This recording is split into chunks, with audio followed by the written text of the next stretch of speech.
인사해볼까요? 사랑하고 축복합니다. 사랑하고 축복합니다. 네, 아멘. 우리 뒷사람과도 한번 인사해봅시다. 네, 오늘 예배 자리 당신을 보니 기분이 좋습니다. 할렐루야. 네, 잠언 9장 15절에 하나님 말씀에 이런 구절이 있습니다. 여호와를 경외하는 것이 지혜의 근본이요 거룩하신 자를 아는 것이 명철이니라. 네, 아멘.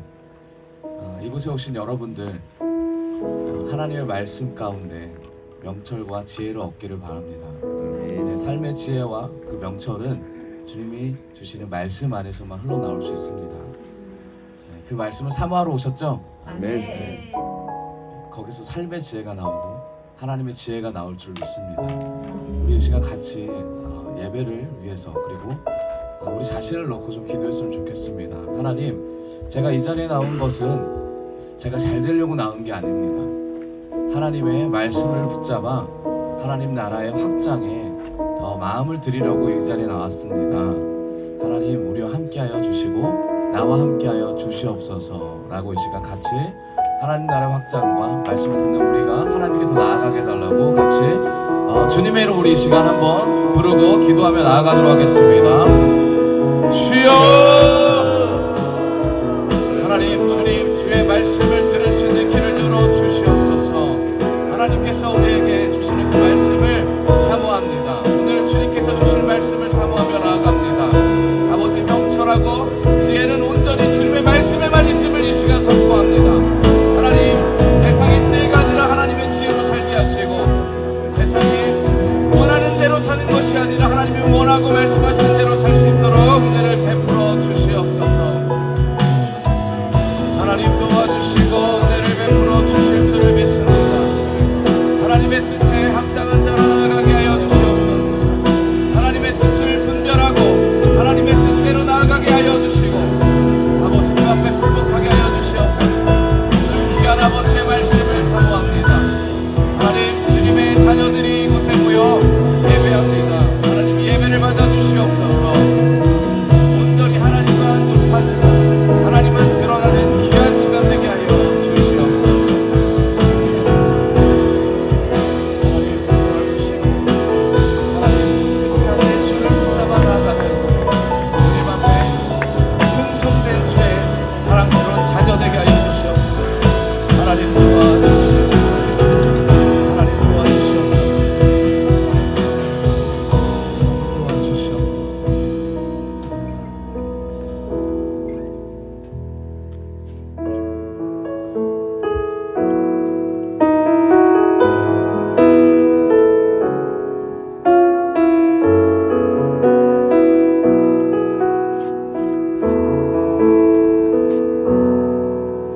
내가 지금까지 지내온 것은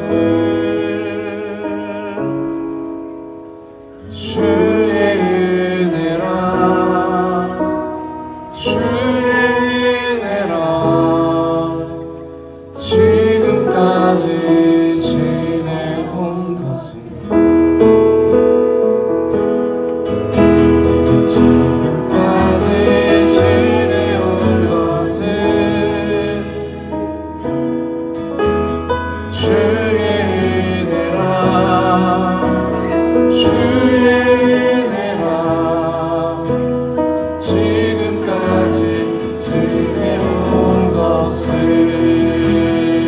주의 은혜라 주의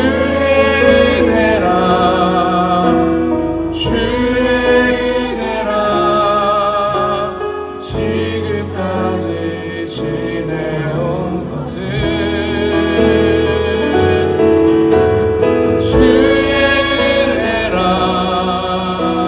주의 은혜라 지금까지 지내온 것은 우리 한 번 더 찬양합시다. 내가 지금까지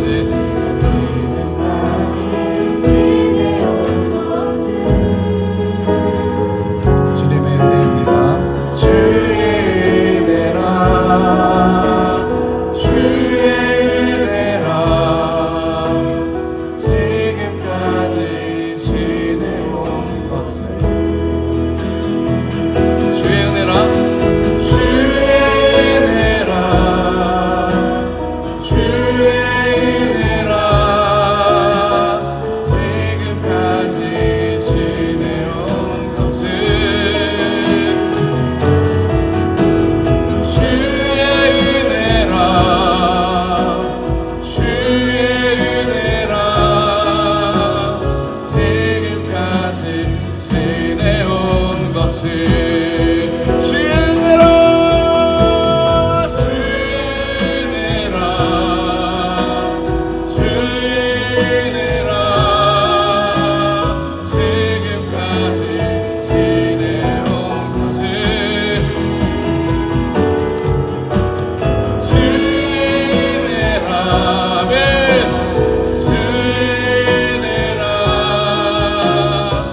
하나님의 은혜입니다. 하나님의 은혜가 없으면 아무것도 할 수 없고 아무것도 될 수 없음을 고백합니다. 우리 이 시간 기도할 때에 하나님, 우리를 이곳까지 이끄셨고 이 말씀의 자리, 하나님의 자리, 하나님의 은혜의 자리에 오게 한 것도 주님의 은혜임을 고백합니다. 고난을 주신 것도 하나님의 은혜고 기쁨과 감사를 주신 것도 하나님의 은혜임을 이 시간 고백합니다. 하나님, 모든 것이 주의 은혜입니다. 우리가 고백할 때 하나님, 주의 은혜입니다. 주의 은혜입니다. 주의 은혜입니다. 이 은혜를 놓치지 않게 하여 주시옵소서라고 같이 주님의 이름 한번 외치고 기도하며 나아갑시다. 주여,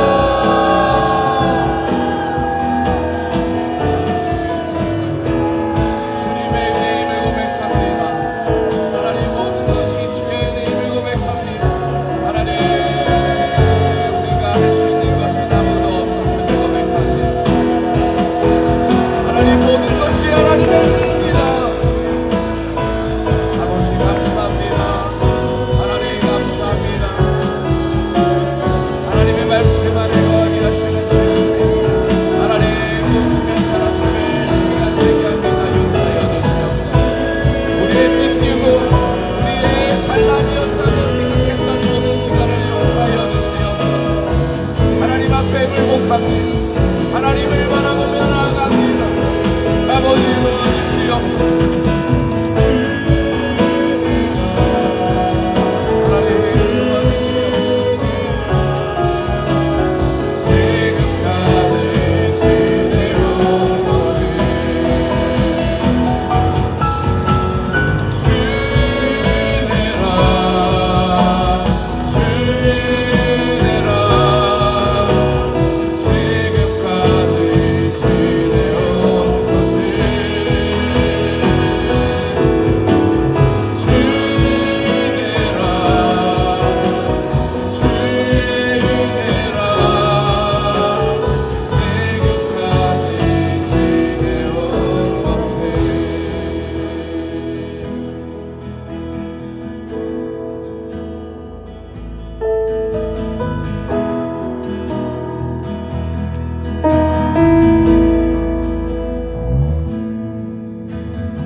주님, 당신은 내 삶 구석구석까지 감찰하시며 나를 원하시는 분,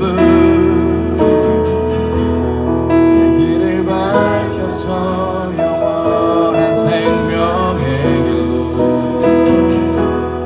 인도하시며 나를 영려하시는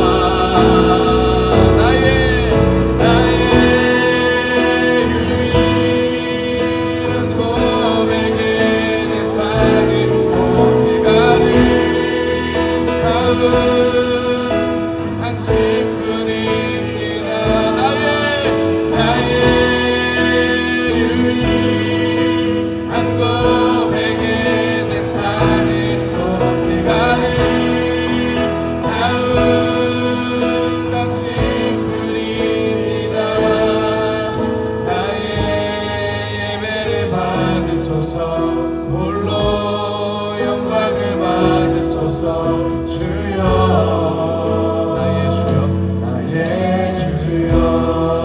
우리 한 번 더 찬양하기를 원합니다. 오 주님, 당신은 내 삶 구석구석까지 감찰하시며 나를 원하시는 분,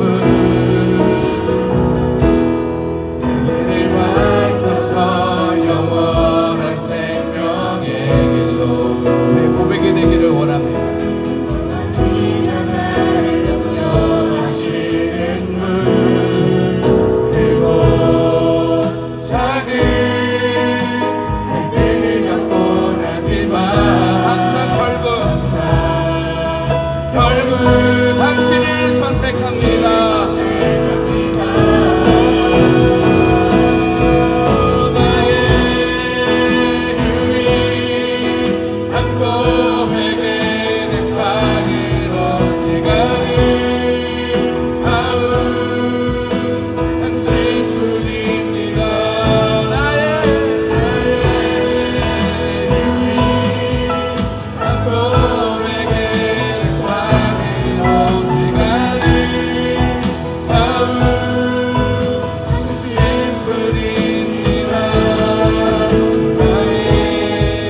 시간 같이 기도하며 나아가기 원합니다. 하나님께서 원하시는 건 하나님을 예배하는 것입니다. 하나님께서 말씀하고 계신 건 하나님 한 분만을 붙잡고 의지하고 나아가라고 말씀하십니다. 여러분, 어떤 상황이든지 어떤 환경이든지 아름다우신 주님을 바라보며 나아가기를 원합니다. 우리 시간 기도할 때 하나님, 내 상황이 하나님 너무나 어렵습니다. 하나님, 앞길이 보이지 않고요, 하나님보다 세상이 더 크게 보입니다. 하나님보다 문제가 더 크게 보입니다. 그러나 하나님, 이 시간 주의 자녀로서 결단하며 나아갑니다. 세상보다 하나님의 나라가 더 크게 보이고 세상에 원하는 것보다 하나님이 원하시는 것이 더 크게 보일 수 있도록 은혜를 베풀어 주시옵소서. 오늘 시간 하나님의 말씀에 굴복하며 나아갈 때에 세상을 이기는 믿음 주시옵소서. 세상보다 더 큰 은혜 주시옵소서. 이 시간 우리가 주님의 이름 외칠 때 같이 주님의 이름 외치며 기도하며 나아가도록 하겠습니다. 주여,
하나님께서 우리와 함께 하십니다.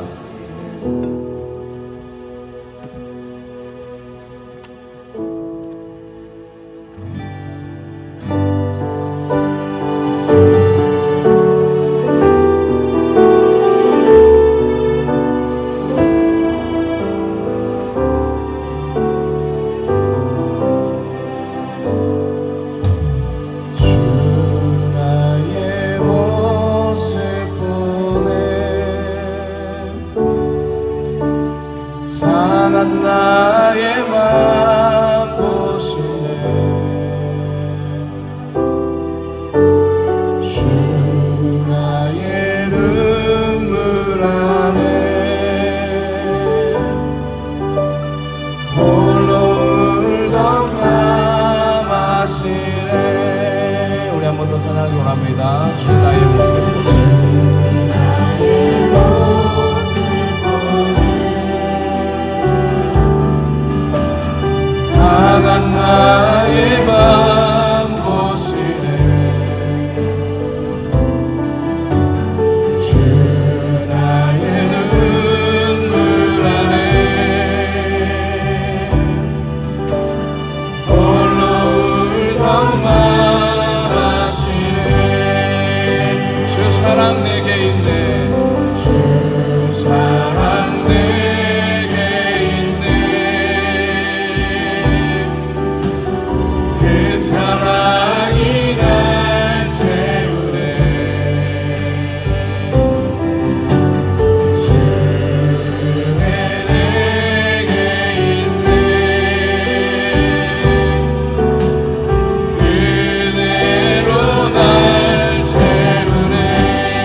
원합니다. 우리 한 번 더 찬양할 때 우리의 마음을 다해서 하나님 주님의 은혜 안에 거하게 하여 주시옵소서. 이 고백을 마음을 담아서 같이 찬양하며 나가기 원합니다.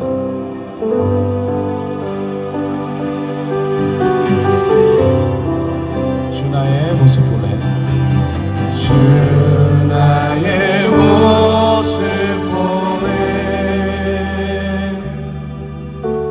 상한 나의 맘 보시네. 주 나의 눈물 안에 홀로 울던 맘 아시네. 주 사랑 내게 있네. 주 사랑 내게 있네. 그 사랑이 날 세우네.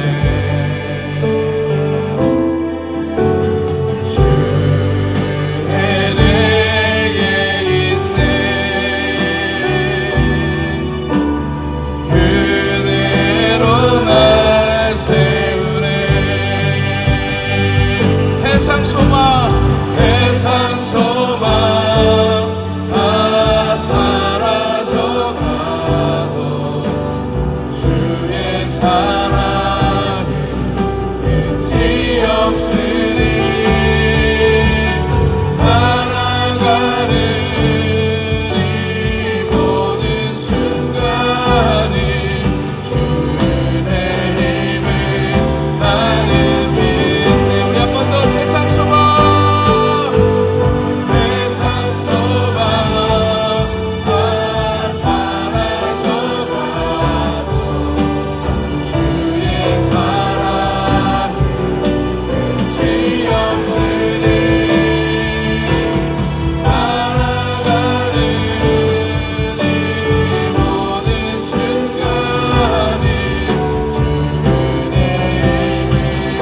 순종합시다.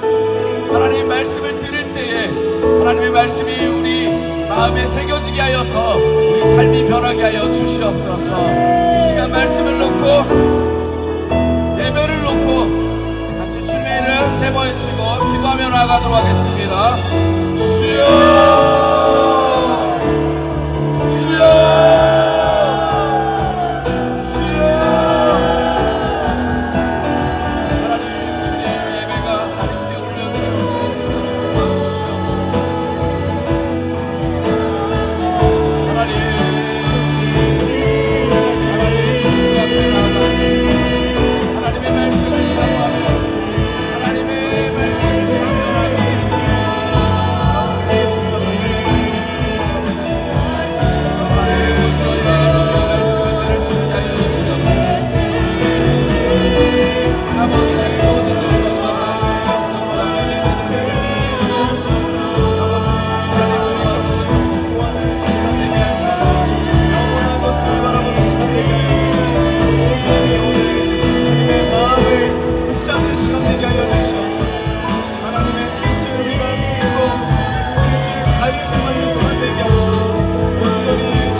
사랑과 은혜가 풍성하신 하나님 아버지, 오늘 주일 예배 가운데 온전히 주님 앞에 나와 예배 드릴 수 있는 은혜 주심에 감사드립니다.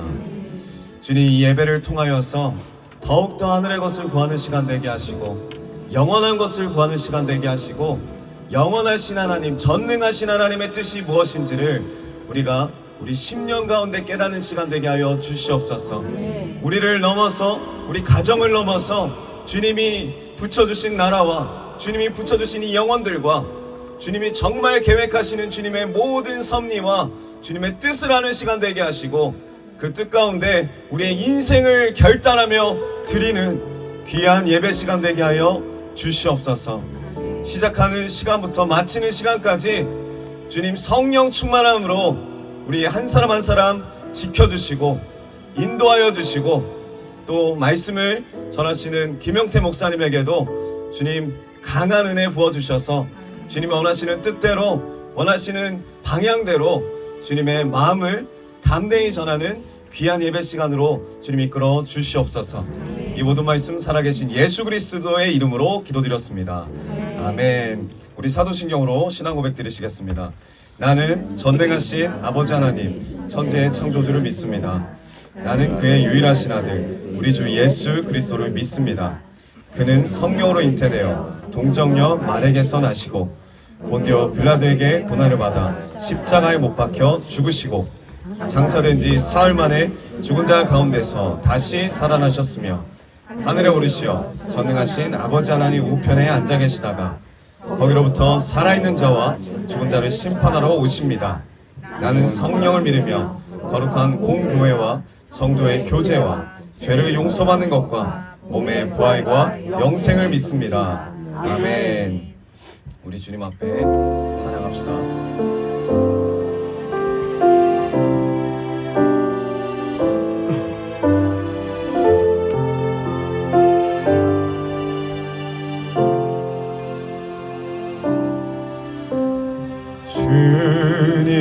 주님의 성령 지금 이곳에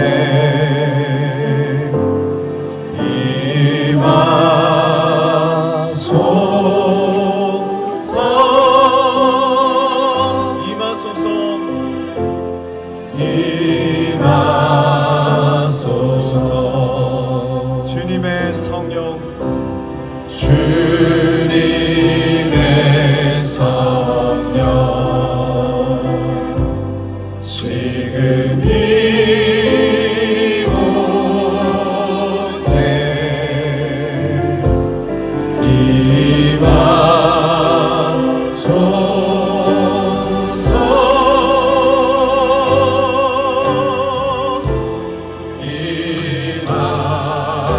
임하소서. 할렐루야.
21번입니다.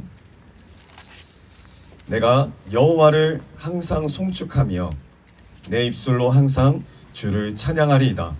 내 영혼이 여호와를 사랑하리니 공고한 자들이 이를 듣고 기뻐하리라. 나와 함께 여호와를 광대하시다 하며 함께 그의 이름을 높이세. 내가 여호와께 간구하되 내가 연락하고 내 모든 영에서 나를 건지셨도다. 이 곤고한 자가 부르짖음에 여호와께서 들으시고 그의 모든 환난에서 구원하셨도다. 여호와의 천사가 주를 경외하는 자를 건져 지키시고 그들을 건지시다. 너희는 여호와의 선하심을 맛보아 알지어다. 그에게 피하는 자는 복이 있도다. 너희 성도들아 여호와를 경외하라. 그를 경외하는 자에게도 해로감이 없도다. 같이 읽겠습니다. 젊은 사자는 궁핍하여 줄일지라도 여호와를 찾는 자는 모든 좋은 것에 부족함이 없으리로다. 아멘. 우리 주님 앞에 찬양 올려드리겠습니다.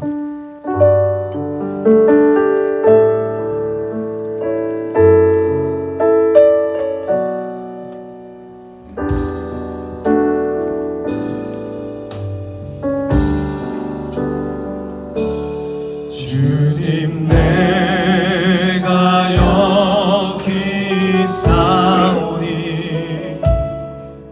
나를 보내소서.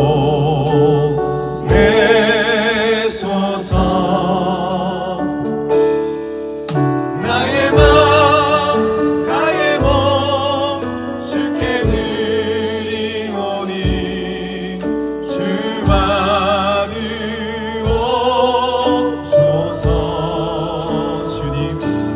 주님 내가 여기 있사오니 나를 써주소서. 나를 써주소서.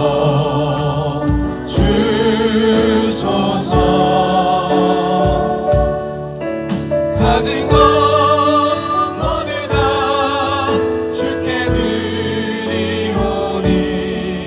주 받으옵소서. 할렐루야.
가진 것 모두 다 주께 드리오니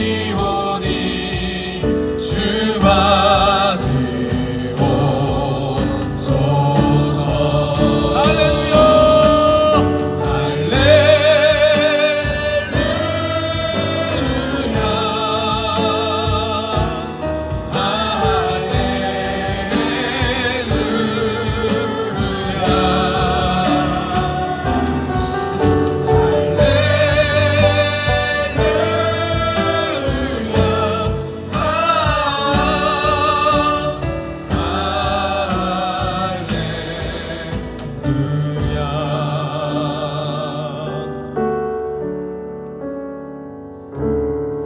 우리 예배를 위해서 조영란 집사님 기도해 주시겠습니다. 기도하시겠습니다.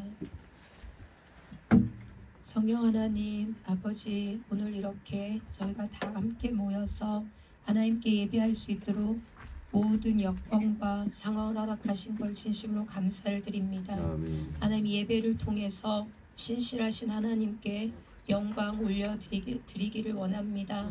하나님, 우리의 모든 마음들이 합해져서 하나님께 상달될 수 있는 예배가 될 수 있도록 주님 함께하여 주시옵소서.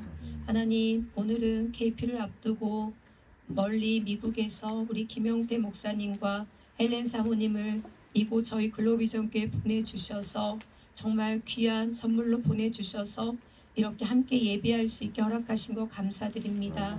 그리고 또 김영태 목사님을 통해서 우리 생명의 말씀을 공급받도록 허락하신 하나님께 진심으로 감사와 영광을 올려드립니다.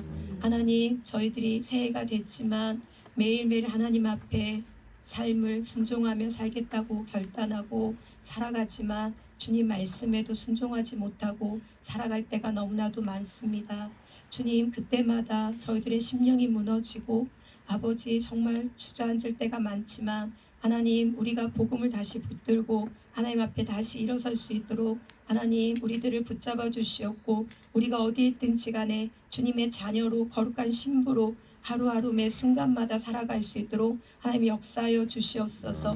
오늘 이 시간에 이곳에서 하나님 우리 김영태 목사님 말씀을 전하실 때 성령님 이곳 가운데 함께하여 주시옵고 이곳에 강하게 임재하시고 기름 부어 주셔서 그 입술을 주장하여 주셔서 생명의 말씀이 공급될 때 하나님 김영태 목사님과 듣는 저희들이 아버지 영이 살아나게 하시고 우리의 생명이 살아나게 하시고 그 말씀을 듣고 우리가 하나님 앞에 주님 나라를 위해서 주님의 선한 일을 위해서 나아가겠다고 남은 삶을 주님을 위해 살겠다고 주님의 나라를 위해 살겠다고 결단하고 나아갈 수 있도록 주님 이곳 가운데 기름을 부어주시옵고 역사하여 주시옵고 성령의 불로 이곳을 가득 채워 주시옵소서.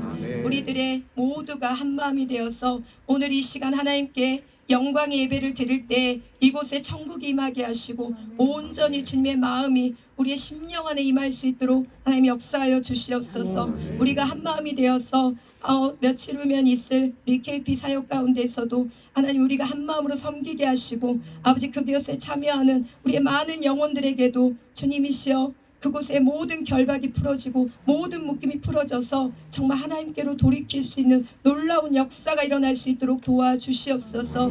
모든 것들을 하나님께 맡깁니다.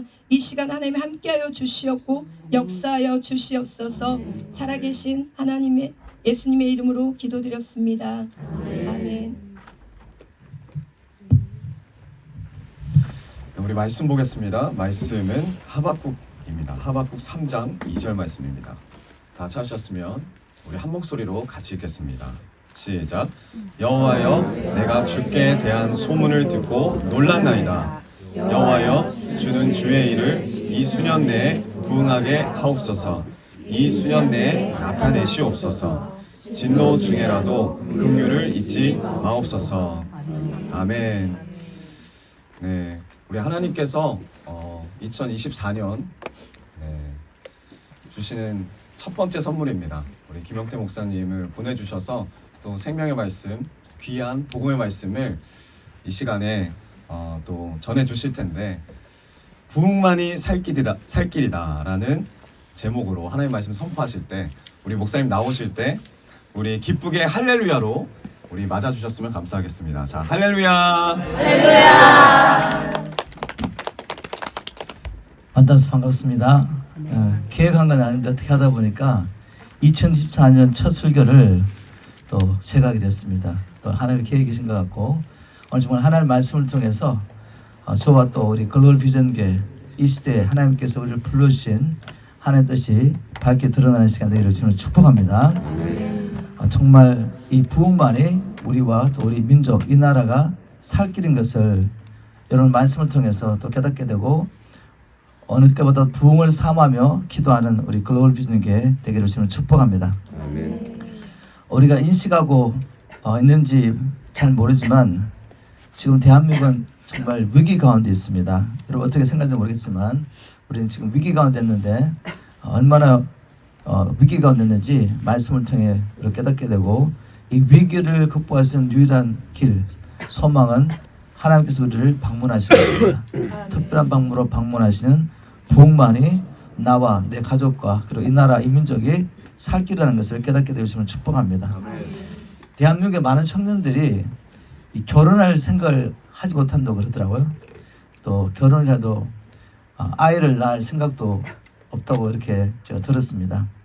그래서 좀 조사를 봤더니 2000년대 들어서 저출산 현상이 가속화되면서 이 합계 출산율이 2000년대에 1.48명, 그리고 또 2010년이 되니까 1.23명, 이제 2022년이 되니까 0.78명이 됐습니다. 결국 부부가 결혼해가지고 애를 낳는 게 한 가정에 한 명도 안 된다는 말이죠. 자, 이런 현상은 계속해서 가속화되겠죠. 2020년 통계를 보니까 서울 지역은 0.59명이었습니다. 거의 결혼해서 애기 안 낳는단 말이죠. 자, 특별한 변화가 없는 이상 이런 현상은 아마 계속될 것입니다. 자녀를 낳지 않는다는 건 무엇입니까? 이 민족에게 소망이 없다는 것입니다. 자녀를 생산하지 않으면 이 나라 이 민족을 향하신 하나님의 계획이 어떻게 이루어지겠습니까? 이렇게 생각해 보십시오. 하나님께서 아브라함을 부르셔가지고 내가 너로 큰 민족을 이루고 열방을 축복하겠다라고 말씀하셨는데 이스라엘 민족이 자녀를 안 낳으면 어떻게 되겠습니까? 하나님의 역사가 뭐 하루아침에 일어납니까? 하나님의 역사는 세대를 통해서 계속해서 이어져서 결국은 하나님 뜻이 이루어지기 위해서 수천 년, 수백 년이 걸릴 수가 있는데, 물론 우리 주님 오시기 전에 이 대한민국과 인민족을 향하신 계획이 수천 년 걸리지 않을 겁니다. 그렇지만 주님이 오실 때까지 우리 믿음의 조상들이 받았던 하나님의 이 비전이 계속 대를 이어가지 않는다면 이 민족을 향하신 하나님의 계획은 일어나지 않을 겁니다. 지금 평균 출산율이 0.78명일 뿐만 아니라 이 낙태율은 또 지금 1위입니다. 1위. 낙태율은 1위고, 그리고 자살률은 지금 이거 1위라는 게 뭔가 하면 경제협력개발기구 회원 국가들 가운데 낙태가 1위고, 그리고 평균 자살률은 다른 회원국에 비해서 2배 이상이 높습니다. 애는 안 낳는데 자살이 많고, 그리고 또 뭐라고 했죠 제가? 자살률은 2배고 낙태율은 1위라면 정말 우리나라에 소망이 있겠습니까, 여러분? 자, 이 일이 왜 일어날까? 저는 말씀 묵상하면서 이런 생각했습니다. 모세가 태어날 때가 됐습니다. 그럴 때 마귀의 감동을 받은 바로가 어떻게 했습니까? 이스라엘 민족의 아들들을, 사내 아이들을 전부 다 나경에 집어넣어 죽였죠. 예수님이 탄생했을 때 그 당시에 2살 아래 그 베들레헴 주변에 있던 아이들이 다 죽음을 당했습니다. 우리 대한민국을 향하신, 이 민족을 향하신 하나님의 계획이 있습니다. 이제 우리 주님 오실 때가 가까웠고 이 일이 이루어져야 되는데 지금 그 일을 이루어할 아이들이 죽음을 당하고 있다는 겁니다. 태어나지 못하고 있다는 거죠. 여기 가운데 우리는 마귀의 계획을 봐야 됩니다. 마귀는 지금 우리 한민족을 향하신 하나님의 계획을 이렇게 방해하고 있구나. 그뿐이겠습니까? 지금 마귀는 또 여러 가지 방면으로 이 나라를 무너뜨릴 역사하고 있죠. 여러분, 이 북한 체제를 추정하는 이 정북 사상하는 분들 아시죠? 이분들은 소경이든지 아니면은 아예 이 나라 백성에 대해서 아무런 관심이 없든지 그렇지 않고 해야지 이 정북 세력들이 북한을 추정할 수가 없습니다. 왜냐하면 지난 80년 동안 김일성을 우상으로 섬겼던 북한이 어떻게 됐습니까? 여러분이 잘 아시는 것처럼 저주와 가난과 고통 가운데 허덕이고 있습니다. 그런데 불구하고 이분들은 지금 김일성을 우상으로 이 김일성 일가를 향하여서 충성을 맹세하고 있죠. 북한이 이토록 저주를 받은 땅이 된 것은 온 나라가 하나님을 버리고 김일성을 신으로 섬겼기 때문에 일어난 일입니다. 이것은 이 탈북자가 이렇게 고백한 적인데 주순영이라는 탈북자는 대한민국의 발전상을 보고 이렇게 고백했습니다. 탈북자 한 이야기죠. 서울에 들어서자 한눈에 보기에도 셀 수 없을 만큼 많은 십자가들이 보였다. 이 나라는 십자가의 땅, 십자가로 세워진 나라. 그래서 이 나라가 세계에 자랑할 만한 발전을 이룩한 축복의 나라가 된 것이다. 누가 한 말이죠? 탈북자가 북한에 살다가 남한에 내려보니까 이 나라가 이렇게 발전을 보고 그 위를 자기가 나름대로 생각하니까 이 남한은 십자가의 나라구나. 다시 말해 기독교 나라 이 말이죠. 그리고 하는 말이 뭔가 하면 우상의 동상이 세워져 있는 나라와 십자가가 세워진 나라는 하늘과 땅 차이였다. 남한의 땅은 천국이고 북한은 지옥이었음을 순간 깨닫게 됐다라고 고백했습니다.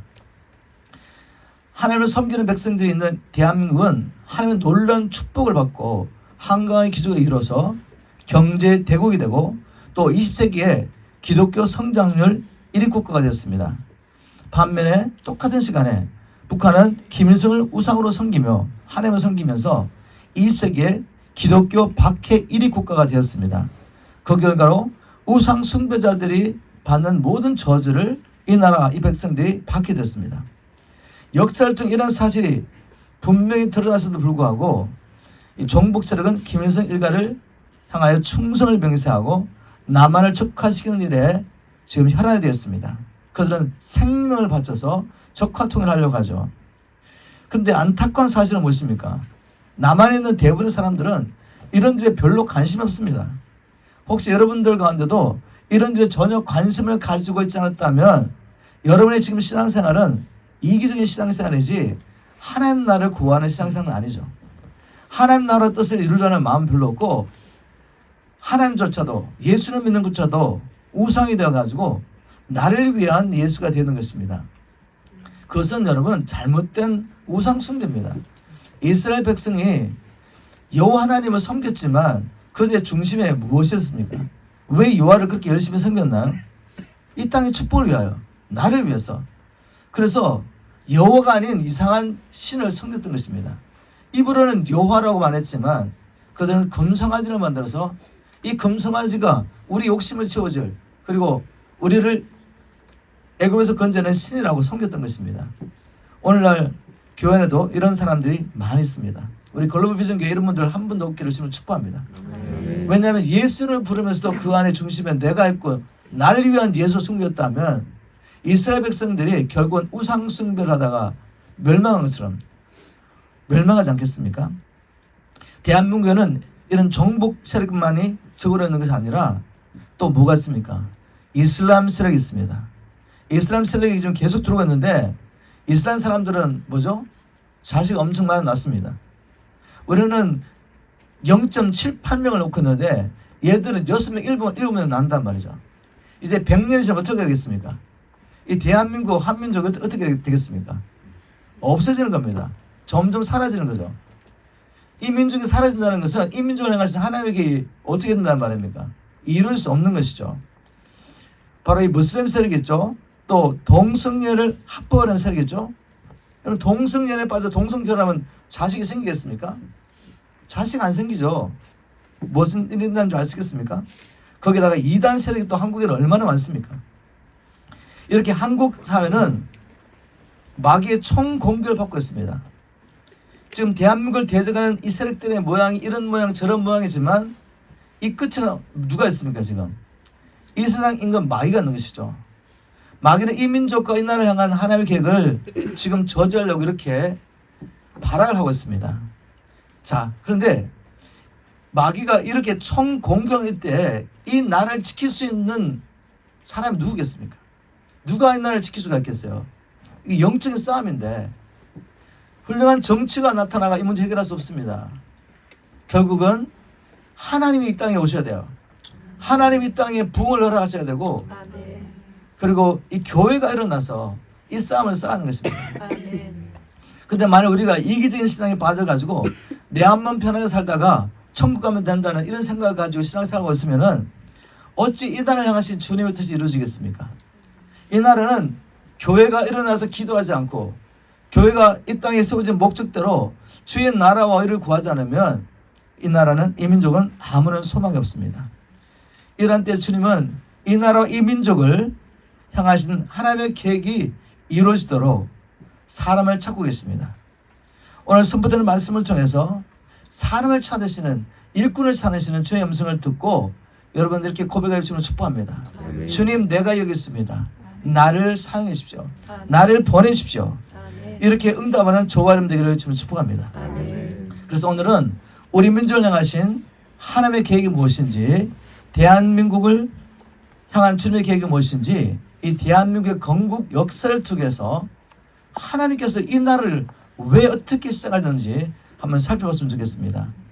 제가 먼저 말씀드리고 싶은 건 뭔가 하면 이 나라는 역사를 통해 보면 대한민국은 거저 세워진 나라가 아니라 분명히 하나님의 계획 가운데서 우리 믿음의 선진들이 하나님의 영의 감동을 받고 이 나라를 건국했다는 것을 알 수가 있습니다. 아멘. 이스라엘 민족이 하나님의 불을 받아서 열방에 주님을 알리는 그런 민족의 택함을 받은 것처럼 우리 대한민국, 이 20세기 세워진 이 대한민국, 하나님께서 계획을 가지시고 세우신 나라는 것을 우리 역사를 통해 알 수가 있습니다. 여러분 역사 공부하시길 주면 축복합니다. 학교에서 배우는 역사가 굉장히 많이 왜곡됐습니다. 거기에 그냥 따라가지 마시고 우리의 뿌리가 됐는지, 이 나라의 뿌리가 됐는지 그 가운데서 하나님의 계획을 발견하시면 축복합니다. 이 민족을 향하신 하나님의 계획을 발견한다는 것은 곧 이 시대의 나를 향한 하나님의 계획을 발견하는 것입니다. 아멘. 그러면 주님이 어떤 목적으로 열방 가운데 우리 민족을 불러주셨습니까? 하나님께서 어떤 목적으로 우리 민족을 불러주신지 알려면 하나님께서 우리 민족을 찾아오셨을 때, 즉 우리 민족에게 부흥을 주셨을 때 그 당시 하나님의 종들이 이 나라 이 민족을 향하여 어떠한 예언을 했는지를 들어보고 그리고 그 예언이 이 시대 역사 가운데 어떻게 성취되었는지 그리고 성취되었는지를 보면 알 수 있습니다. 이건 삼측 통제로 알 수가 있는 거죠. 조금만 우리가 관심을 가지고 연구하고 찾아보면 알 수 있는 이야기입니다.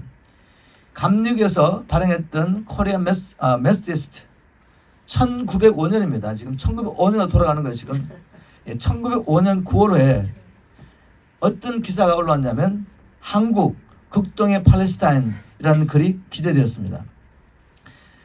자, 1907년에 뭐가 있었죠? 평양 대부흥이 있었습니다. 그 대부흥 전에 또 원산에서 1903년에 원산 대부흥이 있었죠.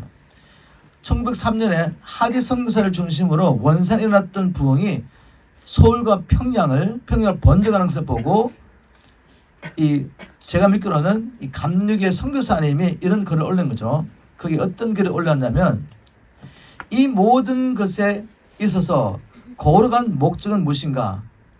그 시대적인 역사를 어떤 일이 있었습니까? 지금 원산에 대부흥이 일어났습니다. 그리고 그 부흥이 서울과 평양으로 이렇게 번져가는 것을 보면서 하나님께서 그 당시에 가장 연약하고 가난했던 이 조선의 교회에게 하나님께서 성령을 부으신 걸 보면서 이 모든 것에 있어서 거룩한 목적은 무엇인가? 라고 선교사가 질문한 것입니다. 하나님께서 어떤 목적으로 이 나라의 그의 능력을 그토록 현시하셨는가? 이 동방에 있는지 없는지도 모르는 이 조선이라는 나라에 주님이 찾아오셔가지고 성령을 이렇게 부으신 이유가 무엇이냐 이 말입니다. 왜 이토록 하나님께서 자기를 그렇게 드러내셨느냐? 하나님께서 어떤 목적으로 이 나라에 그의 능력을 그토록 현시하셨는가? 라고 질문한 후에 그 질문에 대해서 자기가 답변을 합니다. 뭐라고 답변했냐면 하나님의 단지 한국만을 구원하시려고 그러시는 건가? 아니면 종국의 마지막에는 구원받은 한국을 발효시키기 위한 영적 노력으로 삼으시려는가? 노력이 뭐죠? 노력 한 단어가 들어가면 온 등에 퍼집니다. 다시 말해서 하나님께서 이 아시아와 열방에 복음을 전하는 일을 위해서 먼저 우리 한민족을 영적 노력으로 만드시려고 부흥을 주셨다 이런 말입니다. 그리고 계속 이렇게 말합니다. 우리는 그것으로 하나님께서 한국을 황인종을 복음화시키기 위한 도구, 즉 아시안들을 복음화시키기 위한 도구, 곧 어떤 다른 물질로부터도 만들 수 없는 그러한 도구로 만드시는 계획이 있음을 믿으며 수백만의 중국인들 가운데서 능력과 건설을 가지고 살아가는 것을 보는 그때 그 날이 도래할 것이라고 믿는다. 이 선교사는 반드시 그 날이 올 것을 믿었습니다. 여러분 저는 개인적인 삶을 통해서 같은 믿음의 고백을 할 수 있습니다. 우리 개인적으로도 하나님 우리를 특별히 찾아오신 때가 있습니다. 우리에게 부흥을 허락하신단 말이죠. 하나님이 저를 찾아오셨습니다. 1986년에 저는 건난 경험을 하게 됐고 1987년에 하나님 특별한 방법으로 제게 찾아오셔가지고 제 개인적인 부흥을 허락하셨죠. 그 후에 하나님이 1993년에 KOG 미션을 시작하셨습니다. 그리고 이제 30년이 지났습니다.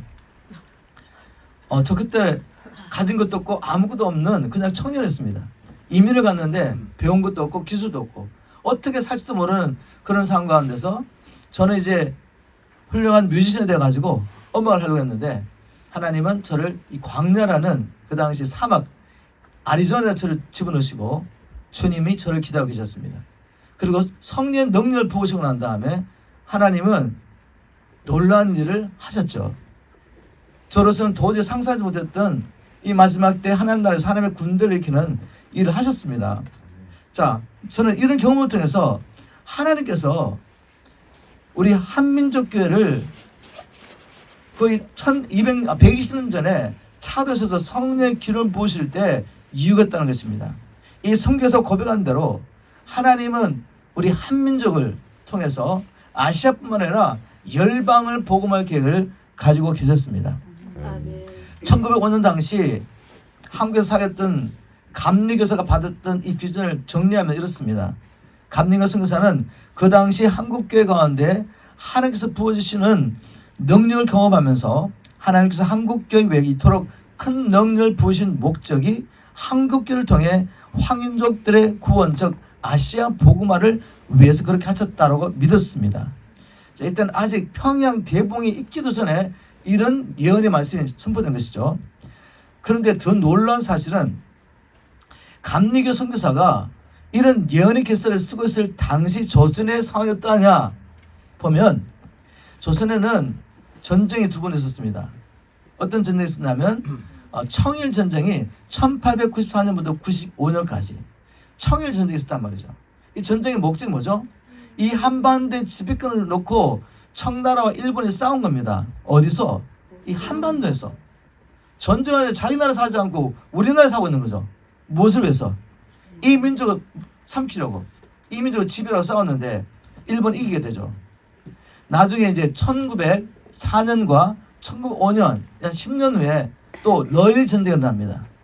러시아와 또 일본이 이 한국의 지배권을 놓고 싸웁니다. 그래서 결국 또 일본이 이기게 되죠.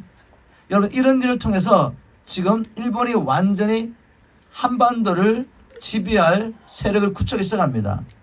그래서 1905년에 러일 전쟁이 성령을 한 다음에 일본이 어떤 조약을 조선과 맺게 되냐면 을사조약을 맺게 되죠. 을사조약. 을사조약은 을사능력이라고 합니다. 조약과 능력의 차이는 뭔가 하면 조약은 두 나라가 동등한 위치에서 서로 의견이 일치되면 조약을 맺게 되죠. 근데 능력은 한 나라가 강한 나라가 강압적으로 맺는 조약이 을사능력입니다.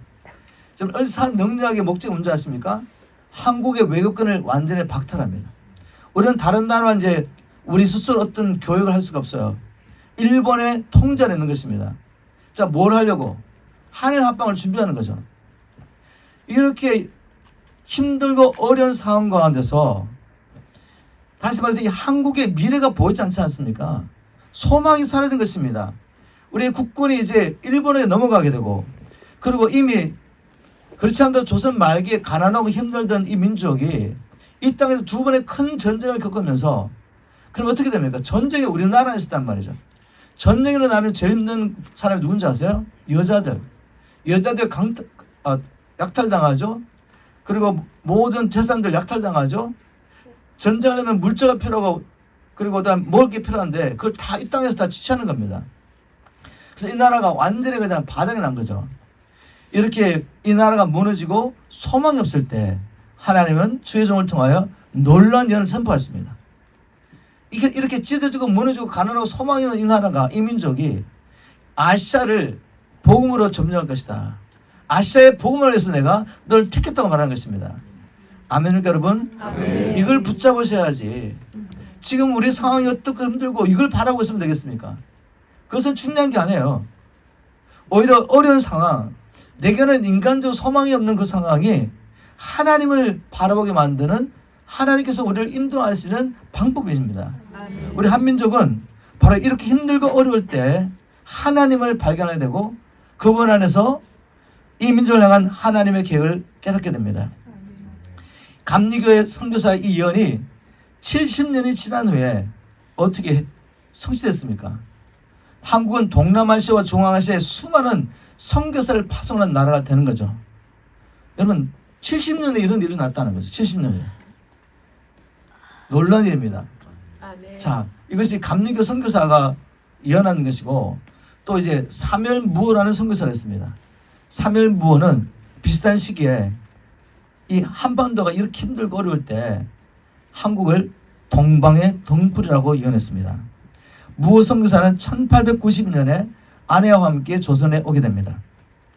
그 당시 조선에서는 선교사들이 공적으로 전도를 할 수가 없습니다.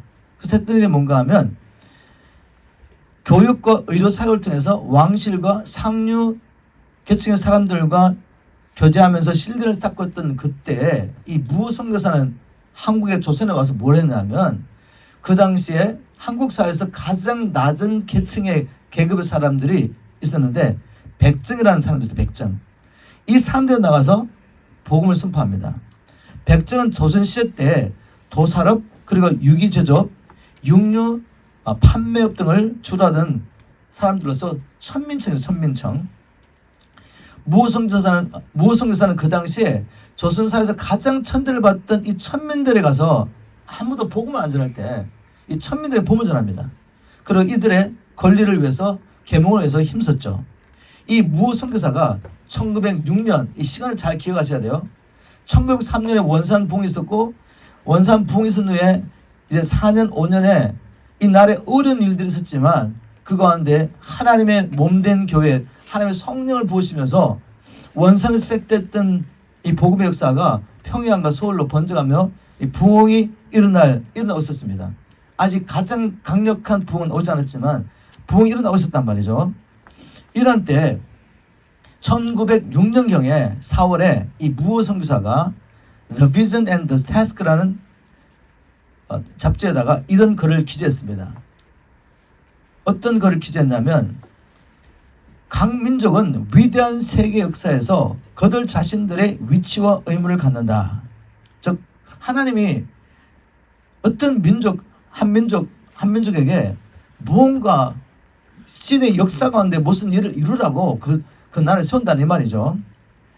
그래서 헬라는 세계에 미를 주었고 이스라엘은 세계의 종교의 기초를 제공하였으나 이렇게 말한 후에 그러면 이 한민족을 향하신 하나님의 계획은 무엇이냐 이거죠. 그렇다면 한국이 세계에서 갖고 있는 중요한 사명은 무엇인가 라고 무어 선교사는 질문합니다. 그리고 이렇게 말합니다. 가난하고 멸시받고 압박받는 한국이 장차 동양에서 해야 할 역할은 상업도 학문도 아니다. 분명히 이것들보다 더 큰 역할은 동방의 칠흑 같은 암흑적 상황에 기독교의 진리빛을 가져줄 하나님의 메신저가 되는 것이다. 이렇게 말했습니다. 한국을 바라보면서 이 가난하고 가장 열악한 이 민족을 바라보면서 하나님이 이 민족을 동방의 칠흑 같은 암흑적 상황에서 기독교의 진리를 비출 메신저로서 택하셨다는 말을 합니다. 그리고 계속 이어서 하는 말이 뭔가 하면 중국의 바시포드 감독이 말한 것처럼 한국은 동방을 밝히는 유일한 등불, 곧 기독교 등불이 되어야 한다 라고 했습니다. 여러분 얼마나 놀라운 예언적인 글인지 모릅니다. 그 당시 세계에서 제일 가난한 나라, 식민지로 전락하기 직전의 조선, 그 중에서도 가장 천민했던 백정들을 품고 섬겼던 무어 선교사가 한국을 향해서 하나님의 비전을 깨닫고 이렇게 선포한 것입니다. 얼마나 놀랐습니까? 이것은 사람의 치유로 된 것이 아니죠. 인간의 경험으로 말한 것이 아니라 성령의 감동으로 선포한 것입니다. 한국의 동방의 등불이 되려는 소망은 한국인들과 선교사뿐만 아니라 서구의 지도자들에게까지 확산되어서 1907년 평양 대봉 이후에 한국은 아시아에서 주목하는 나라가 되었습니다. 여러분 세계 역사를 연구하면 한국은 정말 이름도 없던 그런 나라였습니다. 그 당시에 중국도 알려졌죠. 일본에도 보험이 들어가 있었고, 근데 한국 조선이라는 나라가 있는지 없는지 모르는 그때 이 부흥을 통해서 세계 나라들이 한국을 주목하기 시작했습니다. 그 당시에 역사를 보면 세계 강대국들이 다 민주주의 기독교 국가되었습니다. 민주주의였고 민주주의 기반은 뭐죠? 기독교입니다. 기독교 영향으로 부흥을 경험했던 그런 나라들, 그런 나라들이 조그만 나라지만 무엇 때문에 한국을 주목하겠습니까? 하나님께서 그 땅에 부흥을 주셨기 때문에. 도대체 이 민족이 무엇일까? 왜 하나님이 토록 이 나라에, 이 민족에 이렇게 성령을 부어주실까? 그래서 제2의 예루살렘이라는 이름까지 붙게 된 이 나라, 이 나라를 지금같이 발전했을 때가 아니라 가장 가난하고 열악할 때 세계 강대국들이 주목하기 시작한 것입니다. 이걸 기억하는 게 굉장히 중요해요. 이제 앞으로 날 역사 가운데 왜 세계의 나라들이 강대국이 우리를 도와주는지를 이해할 수 있습니다. 자, 이제까지 사무엘 무호가 우리 민족을 향하여 선포한 하나님의 계획에 대해서 나눴습니다. 또 다른 사람, 이 나라를 향하여, 이 민족을 향해서 예언했던 사람이 있습니다. 바로 대한민국의 초대 대통령 이승만이죠. 저는 이승만 대통령이 한 시대의 선자였다라고 선포하고 싶습니다. 왜냐하면 그분이 선포하신 말씀들, 하나님께 받아서 선포했던 말씀들이 시대 역사 가운데 이루어졌기 때문에. 그래서 우리는 어떻게 교육받았죠? 제가 학교 다닐 때도 이승만 대통령은 독재자라고 이렇게 배웠습니다. 이 독재라다가 결국 쫓겨난 대통령 이렇게 알고 있죠. 지금 이렇게 알고 있는 사람 대부분입니다, 여러분. 그런데 왜 이것을 이 진리를 이승만 대통령을 통해서 하나님께서 대한민국 어떻게 건국했는지를 왜 이걸 지금 가릴까, 이 세상이? 마귀가 하는 거죠, 마귀가. 이 민족과 이 나라에게 하나님의 계획을 감추고 싶은 것입니다. 다음 세대로 하여금 이 민족과 이 세대를 향한 하나님의 계획을 알지 못하도록 방해하려고 온갖 세상 사람들이 일어나가지고 이걸 막으려고 하죠. 그렇지만 교회는 끼어나서야죠. 교회는 역사를 공부하고 역사를 통해서 하나님의 예언자를 선포한 것이 무엇인지 보면서 이 나라의 임종을 향하신 하나님의 길을 우리가 발견해야 합니다. 제가 이승만 대통령 이야기 좀 나누겠습니다. 이승만은 한성 감옥에 재수했었는데 왜 한성 감옥에 들어갔냐면 그는 그래도 왕족 출신입니다. 또 서양 교육을 받기도 해가지고 좀 열렸던 사람. 그리고 굉장히 지성이 뛰어난 분이십니다. 정말 뛰어난 분이세요.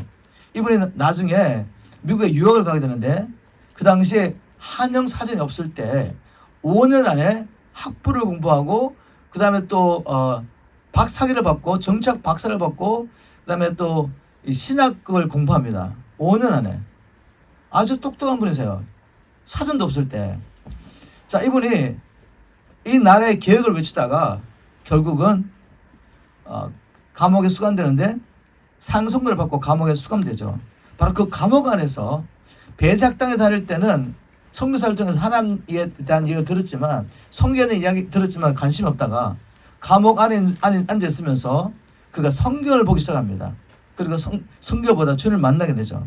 자, 그에게는 정말 그 젊었을 때 20대 초반에 이 나라의 계획을 외치다가 상속료를 받았으니까 가장 어두운 시간이잖아요. 소망이 없는 시간입니다. 그런데 하나님은 일하고 계시죠. 이승만을 통해서 대한민국을 건국하기 위해서 하나님이 그 가장 어두운 시간을 허락하신 것입니다. 이 사람 그게 만약 감옥에 안 들어갔으면 그냥 자기 혼자 충만해가지고 인간적인 방법으로 새로운 나라 세우러 나가다가 어떻게 될지 몰라요. 그죠? 하나님께서 그를 감옥에 넣으시고 그 감옥에서 주님을 만나게 하시는데 주님을 만난 후에 이 사람은 원래부터 이 나라 이 민족을 근심하면서 이 나라 이 민족을 어떻게 살릴까 고민한 사람이기 때문에 주님을 만난 후에 그가 뭐라고 고백했냐면 무너진 나라를 기독교로 다시 이렇게 세워야 한다라고 확신하게 됩니다. 아, 이 나라 이 민족 살릴 수 있는 다른 방법은 없다. 어떤 다른 정치를 통해 할 수 없다. 이 나라 이 민족은 기독교를 통해만 새롭게 될 수 있고 일어날 수 있다라고 확신하게 됩니다. 1899년 추운 겨울날 한성 감옥에서 주님을 만난 후에 이승만이 드린 첫 번째 기도는 주님 나 이제 여기서 살려주십시오. 난 상속료 받았는데 나 살려주십시오. 이런 기도하지 않았습니다. 주님 만나자마자 오 하나님 우리 조국을 구원해 주십시오.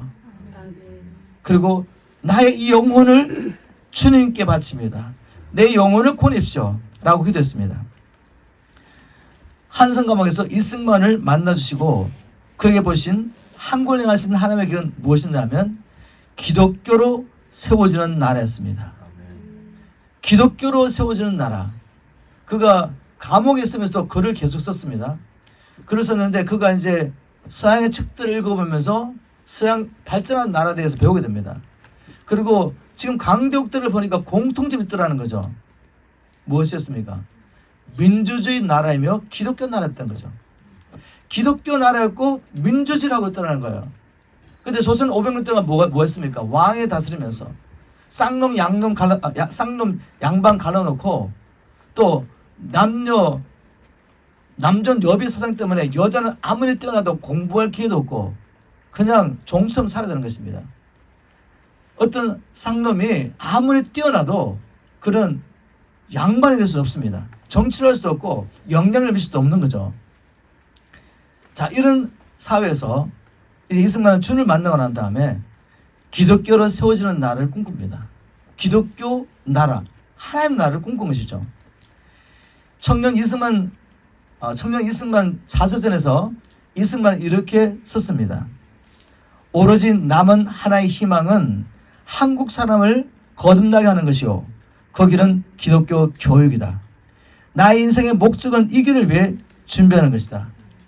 지금 사형 선고 받은 사람이 하나님 만나고 나니까 자기 지금 사형 선고 받았다는 거 잊어버립니다.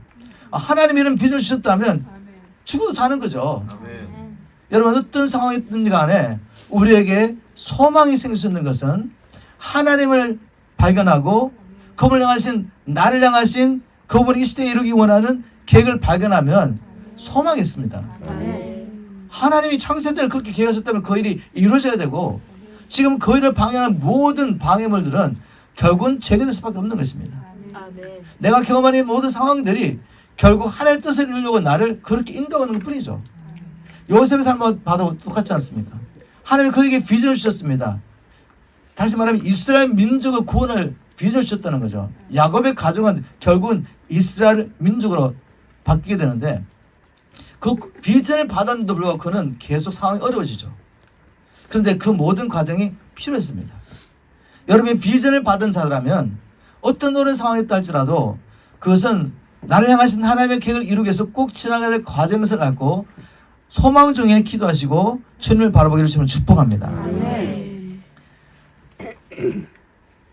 자, 다시 우리 이승만 대통령의 이야기로 돌아가서 당시 세계에서 가장 가난한 나라, 길거리에 굶어 죽는 백성의 시체가 널려있던 나라, 일본에 의해 망하기 직전에 있던 나라를 향하신 하나님의 계획은 조선을 기독교 나라로 거듭나게 하는 것이었습니다.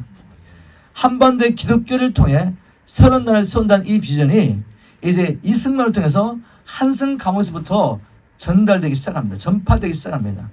감옥에서 어떤 일이 일어났습니까? 그 당시 한성 감옥에 이승만처럼 이 나라 살리려고 계획을 외치다가 붙잡혔던 사람이 많았습니다. 다 정치범이었죠. 조선이 볼 때는 정치범이었지만 우리가 보기에는 선각자들이고 애국자들이었습니다. 근데 그들이 정치범으로 함께 수감되었던 거죠. 바로 이 자리에 하나님의 계획이 역사가 이루어지는 거죠. 장차 새로운 나라, 기독교 나라를 세우려고 하나님께서 핵심 멤버들을 그 감옥에다 다 집어넣고 이승만을 먼저 만나주고 난 다음에 이승만을 통해서 40명의 정치범들이 주를 만나게 됩니다. 놀랍지 않습니까?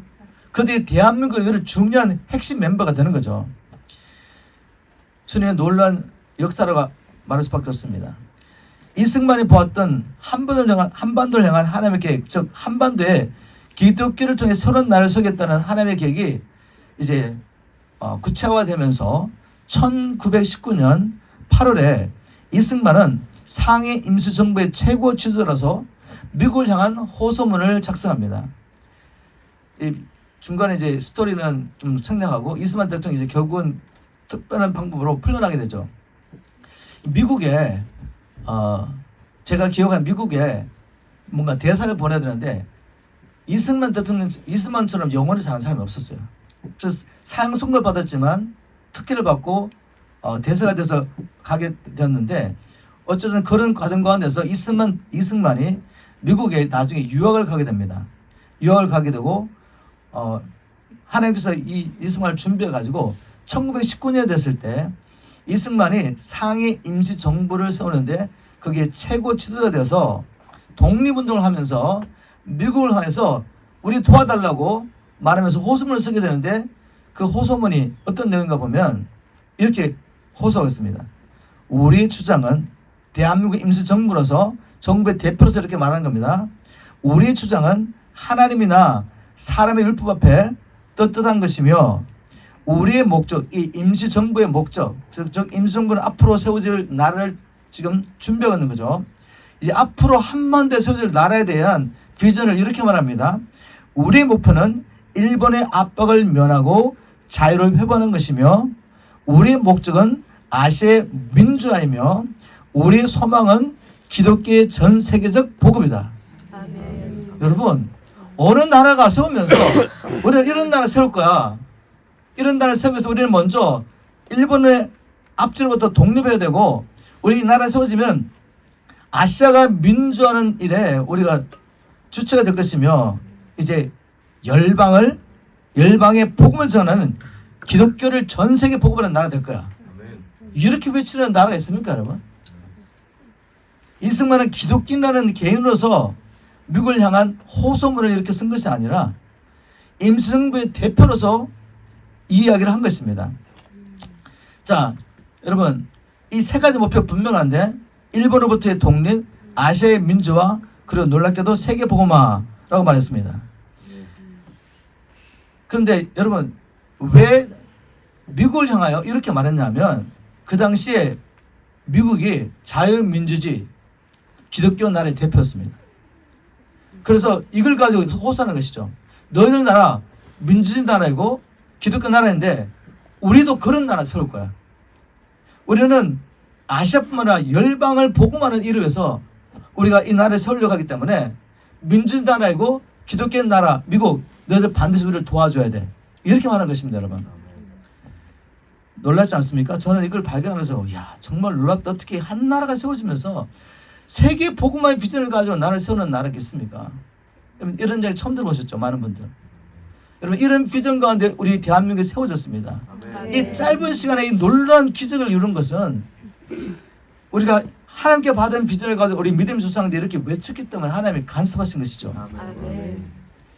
자, 결국 이승만이 건국에서 우리는 이런 것이 필요하다. 우리는 이러한 목적으로 나라를 건국할 것이다 라고 선포한 것이 시간을 지나면서 100년도 안 돼서 이루어집니다. 100년도 안 돼서 대한민국은 미국의 도움으로 일본 식민지로부터 독립하게 되죠. 1945년 8월 15일. 또 대한민국은 미국에서 배운 민주주의를 확산시켜서 아시아 민주주의를 이끄는 중심국가가 되었습니다. 그리고 대한민국은 세계 2위의 선교국이 됐죠. 그런데 인구 비례를 따지면 세계 1위의 선교 대국이 된 것입니다.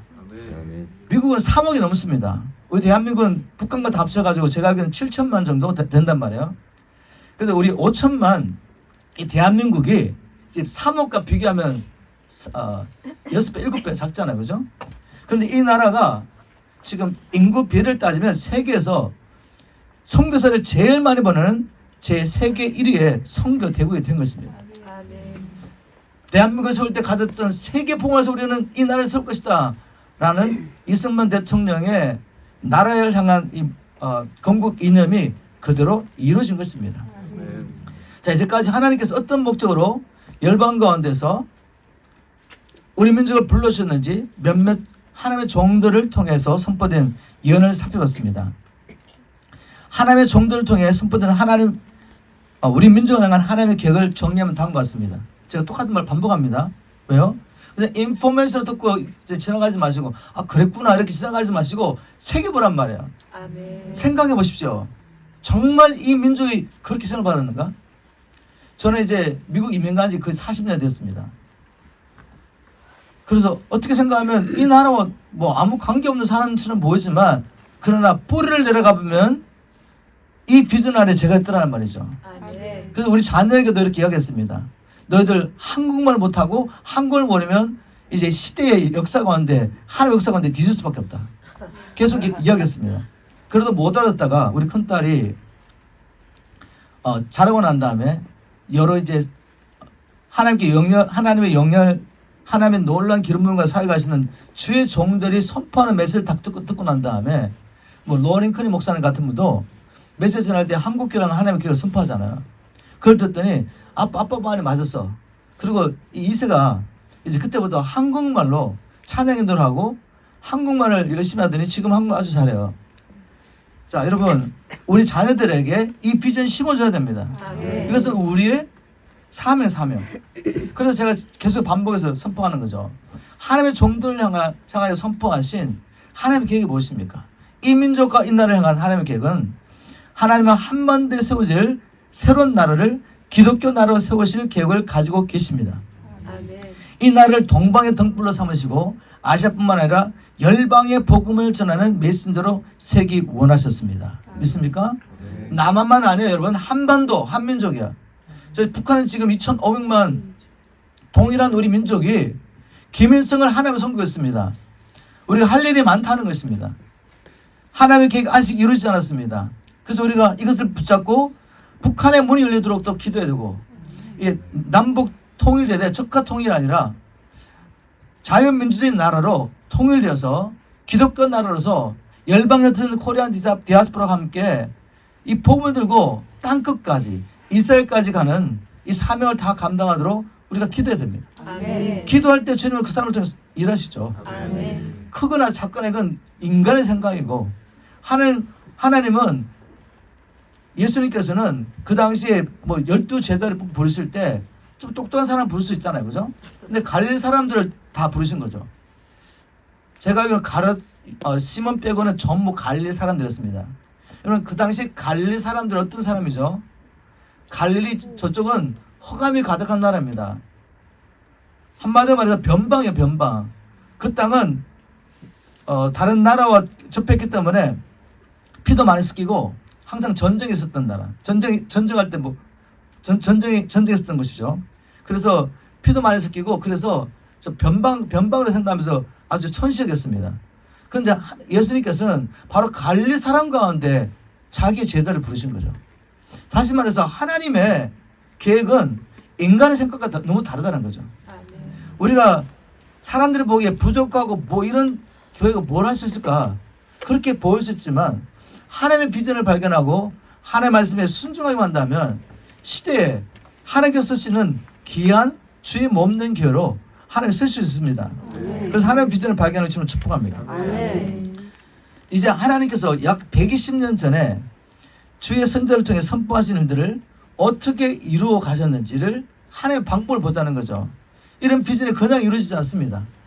이런 비전이 이루어지기 위해서 하나님이 썼던 방법이 있는데, 우리가 그 가운데서 지금 우리가 이제 이 비전을 계속해서 이어가기 위해서 어떻게 반응해야 될 것인지 찾는 것입니다. 잘 들어보시고 적용하시길 주님으로 축복합니다. 아멘. 역사를 배우시고 적용하세요. 하나님 어떻게 대한민국을 민주주의 기독교 나라로 열방의 메신저로 선교 대국을 일으키셨습니까?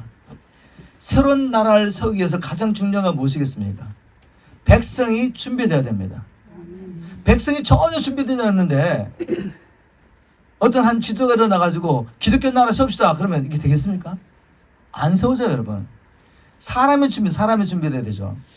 그 당시에 조선 사회 형편을 고려할 때 이 일은 뛰어난 정치인이 할 수 있는 일이 아니었습니다. 오직 하나님만이 할 수 있는 일이었습니다. 그래서 하나님 어떻게 하셨습니까? 부흥을 보내주신 거죠. 아멘. 교회에 부흥을 주셔가지고 일을 행하십니다. 하나님은 부흥을 통해서 조선 500년 동안 사람들 안에 형성되었던 이 견고한 차별의 담을 무너뜨리지 않습니다. 차별의 담 뭐였죠? 양반 쌍놈.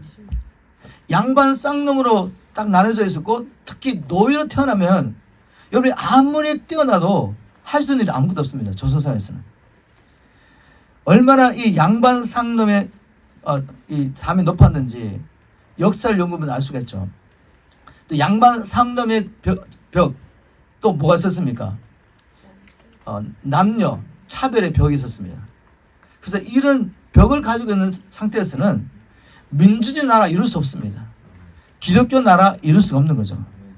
여러분, 양반 쌍놈의 담이 얼마나 높았는지 부흥이 일어났는데 이제 사람들이 복을 받아들이면서 처음에 이제 모성서를 통해 가지고 백정들, 그 당시 천민들이 주님 앞에 돌아오기 시작했죠. 근데 양반 가운데서 서양 문명을 좀 배우고 교육을 받고 싶어가지고 교회에 찾아온 사람이 있었습니다.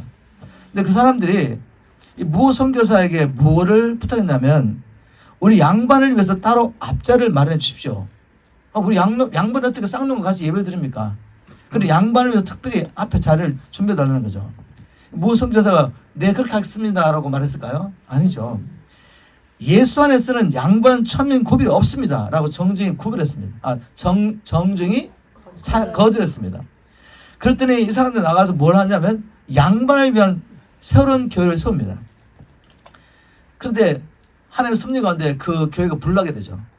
어쩔 수 없이 다시 돌아오게 되는데, 나중에 이제 장로를 살려고 투표를 했더니 양반이 아니라 쌍놈 가운데 장로님 나오신 거죠. 또 그걸 못 받아가지고 또 나가셔가지고 또 교회를 세웁니다. 자, 이런 교회를 통해 하나님 어떻게 동양을 복음하고 세계를 복음하겠습니까? 그죠? 이제 이런 담이 무너져야 되죠. 500년 동안 아니면 수천 년 동안 사람들 속에 숨어있던 차별하는 거, 쌍놈 양반 이런 생각, 남존 여비의 사상, 이것들이 다 깨어져야 됩니다. 이 일 어떻게 하셨습니까? 부흥을 통해 하셨죠. 이렇게 교회가 양반 상놈으로 나뉘어졌을 때 1907년에 평양에 대부흥이 일어나고, 평양 대부흥의 주였던 길선주 장로님, 그때 장로님이셨습니다.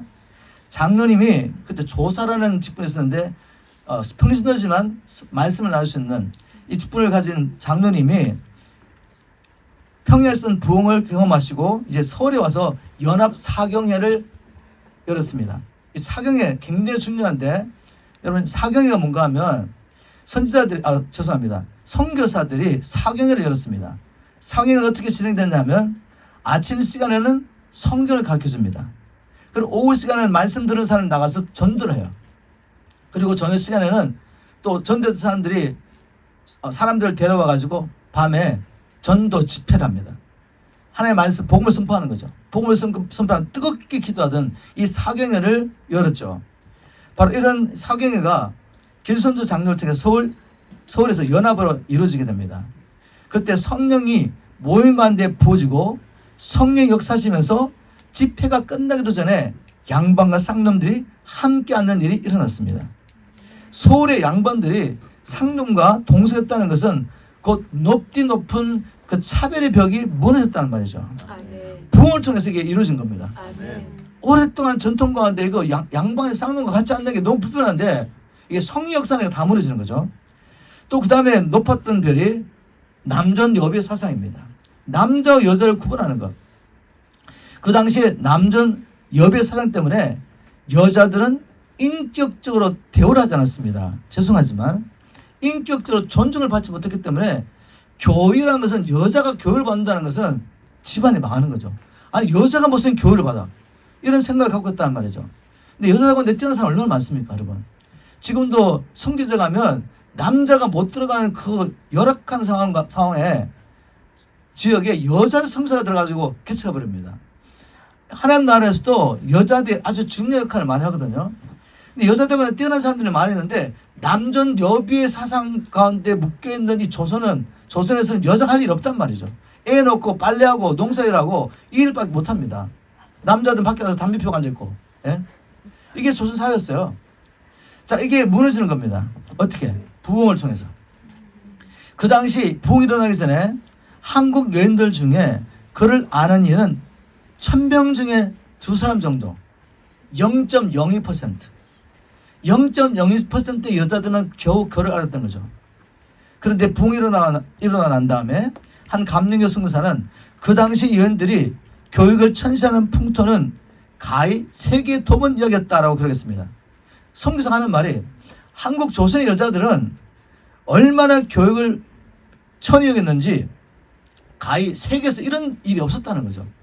여자들이 교육을 이렇게 자기들 서로 무시하고 계시니 무시할 수밖에 없는 거죠. 예. 자, 그런데 부흥을 경험한 조선 여인들이 마음의 변화가 일어났습니다. 북감리교 선교사가 맡고 있던 공주에서만 6,000명의 여인들이 교육을 받고 싶다고 이렇게 자기의 마음을 알려왔습니다. 남전 여비의 풍토 가운데서 그 당시 부모들이 딸을 학교에 보낸다는 것은 혁명에 가까운 일이었죠. 근데 그 혁명이 일어난 것입니다. 아멘. 부흥을 통해서. 아멘. 자, 부흥을 통해서 또 어떤 일이 일어났냐면은 많은 기독교 학교들이 세워졌다는 거죠. 여러분, 이제 나중에 이승만 대통령이 이 문맹을 탈취하려고 국민학교를 의무 교육시킵니다. 이건 놀라운 일이죠, 놀라운 일.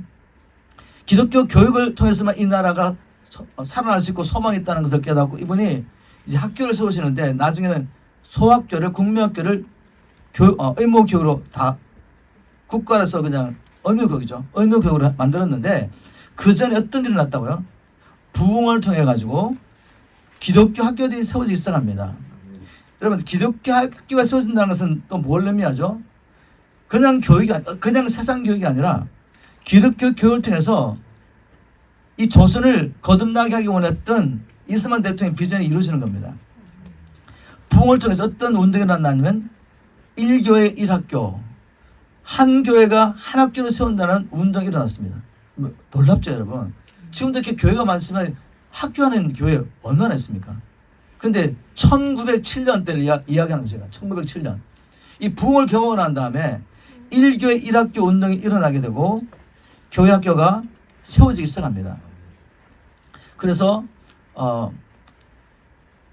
1교회 1학교 운동을 통해서 1907년에는 두 교회가 하나의 소학교를 설립할 수 있겠다는 거죠. 아니, 다시 말해서 두 교회가 한 학교를 세웠다는 겁니다. 놀라운 통계입니다, 이것은. 그리고 무엇보다도 또 부흥의 열매로 교회 안에 많은 메신저들이 일어나게 됩니다. 메신저. 복음 전하는 자들. 우리 누가 그랬죠? 무호 선교사님이 하나님께서 이 한국 교회를, 한민족을 동양의 어두운 가운데 빛을 밝힐, 진리의 빛을 밝힐 하나님의 메신저를 세우셨다고 선포했죠. 그 일이 정말 부흥을 통해 일어납니다. 부흥을 통해 어떤 일이 있었냐면 사무엘 무호 선교사는 부흥을 경험한 성도들이 얼마나 전도하는 일에 헌신했는지를 이렇게 증거했습니다. 부흥을 경험한 성도들이 손에 손을 잡고 마음과 마음으로 행하는 전도 사역이 한국보다 더 많이 행해지는 것이 이 세상에는 아무데도 없다고 감히 말할 수 있다. 얼마나 부흥이 일어나는지, 성도들 은혜를 받고 손에 손을 잡고 마음을 같이해서 전도하면서든지 세계 어느 곳에서도 한국에서 일어나는 이 역사 아무데도 찾을 수 없다고 말했습니다. 이렇게 메신저가 일어난 것이죠. 그뿐 아니라 부흥의 열매로 1909년과 1910년 사이에 민족 복음화에 대한 열정으로 100만인 구령 운동이 일어났습니다. 이 민족 복음화의 비전은 한국교회가 처음부터 품었던 것입니다. 그런데 이것을 구체화하기 위해서 100만인 구령 운동이 시작된 것입니다. 근데 여러분, 이게 교회 안에 일어나온 일인데 지금 세상에서 어떤 일이 나와 있죠? 1910년에 뭐가 있었습니까? 한일합방. 대한민국이 완전히 국권을 잃어버리고 일본의 식민지가 되는 이런 어두운, 세상적인 어두운 이 세상에 이 상황 가운데서 하나님은 교회에게 부흥을 주시고 불을 밝고 계신 거죠. 놀라운 일입니다. 놀라운 일. 이 부흥의 열매로 이제 선교가 있어요. 선교가 다시 1908년 1월 11일에 최초의 한국의 목사들 중에 한 사람이었던 이기풍 목사가 길선주 목사가 심호하던 장대현 교회를 통해 제주도로 파송을 받게 됩니다. 제주도는 우리나라인데 여러분, 그 당시만 해도 제주도는 해외 다른 데와 똑같았습니다. 말과 문화가 너무 달라가지고 바로 그런 곳에 처음으로 선교사를 파송하는데 이기풍 목사가 가게 되죠. 그리고 나중에 이 장대현 교회는 1913년에 중국 산동성에 선교사를 파송합니다. 중국 산동성은 외국에 많은 선교사들이 찾아갔지만 그래서 복음을 전했지만 아무런 열매가 없던 척박한 땅이었습니다. 무엇보다도 그 당시 1913년 이미 한일 합방 이후죠. 지금 일본의 통치를 받고 있는 이 조선의 교회가 중국에 선교사를 파송했다는 것은 하나님께서 한국교를 아시아와 세계 선교를 위해 불러줬다는 분명한 증거를 보여주는 사건이었던 거죠. 일본의 식민지였던 조선이 중국에 선교사를 파송했다는 이 사실 세계 교회가 듣게 됩니다. 한국이 식민이 됐다는 이야기 들었는데 중국의 한국교회가 선교사를 파송했다는 이야기를 듣고 강대국이 조선에 대한 생각이 바뀌는 거죠. 야, 이 조선 정말 놀란 나라다. 응? 어떻게 식민지가 되고 난 다음에 해외 선교사를 파송하냐 이거죠. 그리고 1970년대와 1980년대 한국계의 놀라운 성장과 한국 기적이 한강의 기적이라는 경제 성장을 통해서 바야흐로 한국은 선교되고 일어나게 됩니다. 선지자들의 예언이 성취되고 있죠. 우리 민족을 향해서 하나님 뜻이 이루어지는 과정 가운데서 하나님이 이 민족에 부흥을 주셨는데 또 무엇을 주셨죠? 36년에 일제 강점기를 허락하십니다. 강제로 정치하는 시간이죠. 일본이 대한민국을 그때는 조선이죠. 조선을 강제로 정치하는 이 시간을 주셨는데 이 고난 시간을 왜 주셨을까? 그냥 부흥을 주시고 그냥 새로운 나라 시작하면 안 되나요? 아주 시간이 좀 필요합니다. 백성이 준비돼야 되죠, 여러분. 아멘. 구원 말기에 이 조선이 얼마나 부패하고 타락한지 역사를 한번 연구해 보십시오. 그리고 사람들의 생각이 양방아 상점 남전 여비의 사상으로 붙잡혔는데 어떻게 민주주의 나라를 세웁니까? 기독교 나라를 세울 수 없습니다. 이 36년의 일본 강제 통치 기간은 대한민국이 자유민주주의 나라로 동방에 등불러서 성계되고 일어나기 위해서 하나님 행하신 신의 한 수였다. 저는 그렇게 봤습니다. 부정부패하던 이 조선의 집권자들과 그리고 유교 사상의 영향력으로 신분과 남녀의 차별이 심했던 조선의 사회 구조가 바뀌지 않는 이상 자유민주주의 나라 세울 수 없습니다. 바로 이런 상황 가운데서 하나님은 이 한일 합방을 통해서 30년 동안 일본 강점기 동안에 새로운 나라를 세울 새로운 지도자를 준비하셨던 것입니다. 여러분 믿으시죠? 아멘. 그 당시 선교사들과 한국의 지도자들은 기독교만이 나라를 구할 수 있는 유일한 소망이라는 확신 가운데 젊은이들의 영혼을 구원하는 일과 그들을 기독교 교육으로 준비하는 일에 전념했습니다. 한 가지 예를 들면 이승만의 전도한 사람 가운데 정치범관 누가 있었냐면 조선의 근이라고 존경을 받던 이상재 선생님이 있습니다. 이상재는 YMCA를 중심으로 기독교 인재 양성에 헌신했던 사람입니다. 그는 기독교 민주주의에 대한 비전을 청년들의 심령에 강하게 심어주었던 사람이죠. 그가 길러냈던 인물들이 나중에 3.1 운동을 비롯한 독립운동의 리더가 됩니다. 자, 이렇게 나라는 힘들고 어렵지만 그 가운데 새로운 나라를 세우기 위해서 성령의 기름을 받고 이 나라의 민족을 향해서 하나님의 비전을 갖고 있던 사람들이 이렇게 인재를 준비하는 시간이 필요했던 것입니다. 자, 이제 일제 36년 강점기가 끝나고 겨우 대한민국 나라를 세웠는데 또 무슨 일이 일어났습니까? 2년 후에 6.25 동란이 일어납니다. 6.25 동란 때 대한민국은 얼마든지 적화될 수 있는 그런 상황이었죠. 그런데 적화되지 않았습니다. 어떻게 이런 일이 났을까?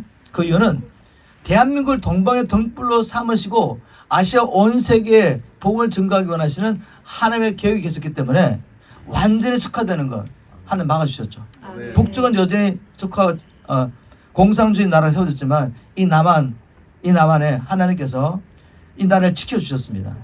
자, 그 나라가 이 대한민국 어떻게 지켜졌냐면 그 당시 전 세계에 150여 개의 나라가 있었습니다. 6.25 동란 때.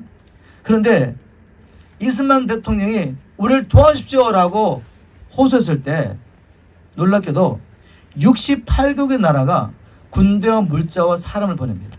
아멘. 150나라 중에 68개국의 나라가 군대와 물자와 사람을 보냅니다. 인류 역사상 무너져 가는 약속을 돕기 위해서 그렇게 많은 나라가 참여했던 적이 한 번도 없었다고 말합니다.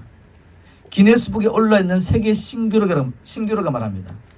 그런데 6.25 동란 때 한국을 도왔던 나라를 연구해 보니까 대부분 어떤 나라였다? 기독교 나라였습니다. 기독교 나라가 왜 도와줬겠습니까? 평양 대붕을 통해서 그 다음에 일어난 이 사건들이 기독교 교회에 전해지면서 사람들 인식 가운데 동방의 예루살렘, 한국에 대한 생각이 있었던 것입니다. 바로 이승만 대통령이 그거를 이용한 것이죠. 이용한 것보다는 그것을 통해서 호소합니다. 이승만 대통령은 나라가 적화되는 이 급박한 상황 가운데 국제사회에 호소할 때 그저 우리나라 도와주십시오 이렇게 말하지 않았습니다. 어떻게 말했냐면 전 세계 기독교인들에게 지원을 호소했습니다. 전 세계 기독교인들에게 이렇게 말했습니다. 남한은 70만 그리스도인들이 북한의 점령으로 절박한 위험에 처했습니다.